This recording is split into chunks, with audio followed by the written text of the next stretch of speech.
postmodernizmus slabne a do popredia sa tlačí nová móda. Trad. Nie je filozofia, nie teológia, skôr nálada.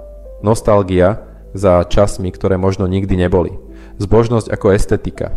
Tak ako woke, aj trad je pojem bez pevného tvaru. Opýtate sa 7 ľudí a dostanete 7 odpovedí. No všetci spoznajú obrázok, ktorý vyzerá trad. A práve v tom je problém. Ak sa tradícia stane módou, prestane byť tradíciou. A keď sa viera stane trendom, prestane byť verná sebe. Kresťanstvo nie je cool. Stojí na pokore, seba zaprení a disciplíne ako na veciach, ktoré odporujú duchu doby. No dnes sa z nich stáva estetický filter. Trad rastie rýchlo. A rovnako rýchlo môže spadnúť.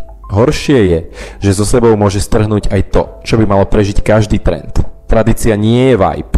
Tradícia je záväzok, ktorý trvá aj vtedy, keď už nikoho nepriťahuje.